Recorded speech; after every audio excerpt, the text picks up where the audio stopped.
Welcome to some new r/malicious compliance stories, where people comply to the letter, but not the spirit of a request. I hope you had a great day. The first story is called Order It Online. I was looking for a Staples easy button as a gag item to put on top of a large radio tower for a climbing class I was hosting/organizing just before the world went sideways in 2020. I saw online that the local one had 2 versions in stock and at least 15 of each. One version was even on sale. I was getting some work done on my truck at a dealer a short walk away, so I headed over after dropping it off. The store had maybe 4 to 5 employees in the front chatting. I am one of 2 customers, as there was an older lady getting things printed. I spent maybe 15 minutes looking, but can't find them anywhere, so I go to the desk and ask. The woman there said that they should be out somewhere, so I asked where. She just rolled her eyes and said they must be out then, but I could order online. Okay, well, it was just for a stupid laugh and not worth paying for shipping. But as I went to leave, I checked my phone and see I still had the webpage open.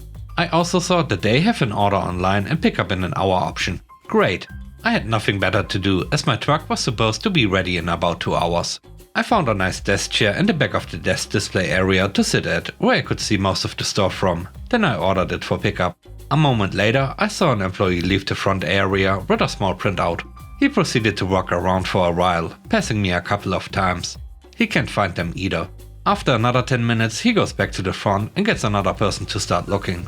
More fruitless tracks around the store, and I can see they are starting to panic.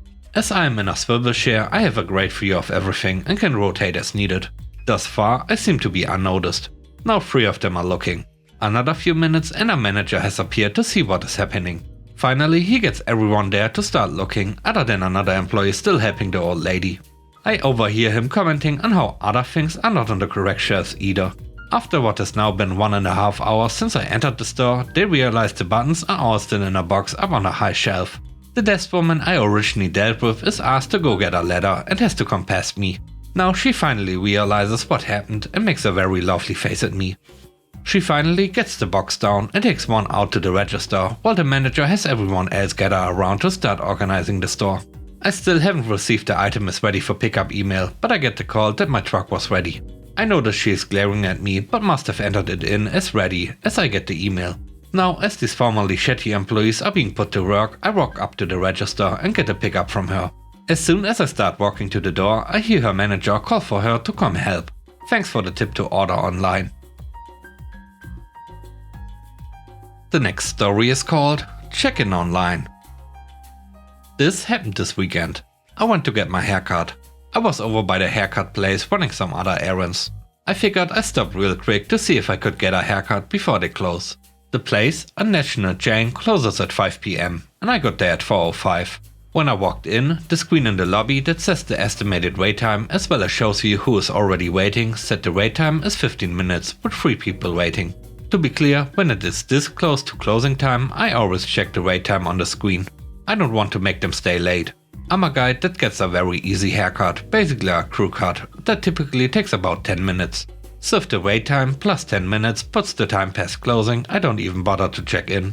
I don't like to make people stay late. But with 55 minutes left before closing and only a 15-minute wait, I figured there was plenty of time. I walked up to the counter and the receptionist rudely asked if I had checked in online. I said no, and she said that they aren't taking any walk-ins because they are about to close. They are only taking people that have checked in online. Okay, so I pulled out my phone while standing at the counter. I pulled up their website and checked in online right in front of her. I waited for my name to pop up on the waiting list on the screen. Then I looked at her and said, okay, I'm checked in online. I got my haircut and was out there by 4:30. The last story is called Joke's on You. I've taken on many assignments recently. Let's call the most recent a driver for food dude, where I deliver food to people who order. I picked up 3 orders, and toward the end of picking up the 3rd order in a short time period, late at night, I had decided that smelling all of the fast food got me hungry for a bite. I decided that upon picking up the last one over an hour before closing, I wouldn't waste time ordering my food while picking up my last mobile. Hot food matters. And so I decided I'd come back and order my own after I deliver. So I drive back to the fast food empire and the drive-thru pipes in after a minute and I say, yes, I'd like to order a rudely interrupting person says, we are only taking mobile orders right now. I explained to them that I was just here 10 minutes ago and would have ordered then if I had known. I told them that I drive for food dude, as if this would somehow change their mind because it's mobile order adjacent or something. Then I hear a bevy of people laughing and making random comments.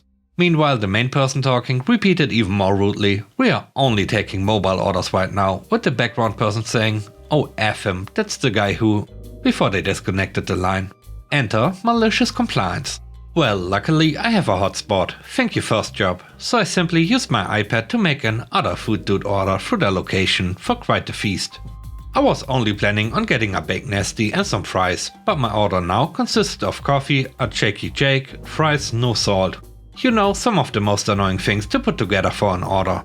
I also, while waiting in the drive-thru behind another bevy of cars, managed to change my name on the Other Food Dude app as Jokes on Ulysses, which I know would show up in the system as Jokes on You. I also managed to pick up my own order, seeing where my address and where I was located was the closest one. I was very thankful for this, because there had been 3 other mobile order drivers in line, any of which could have been linked with the same food delivery company. So here I go, finally inching up to the drive-thru as one of the most annoying looking people in the world leans out way more than needed just to happily remind me, "Dude, we are not making anything for you, it's my turn to interrupt." Oh, it's under Jokusun, which I pronounced Jokusun like it was an actual name. I just picked up the order in line, like right now. So he huffs away and they take an insanely long time making it, to the point I feel bad because they didn't have me pull around while 3 other cars were behind me. I even asked, "Hey, do you want me to pull around? I'm happy to wait." They just gulped and went back to making the order. They finally hand out all of the things, drinks first, and I start ripping into the items in front of them as I shift into gear. The slow realization of what just happened appeared on their faces, and I regret that I only got to see it out of the corner of my eye. And with that, we end today's video. Let me know what you think about the stories. On a scale of 1 to 10, how would you rate the stories and today's video? I hope you enjoyed the video. If you did, please don't forget to subscribe and hit the like button. And I hope you have a great day. Stay safe. Bye bye.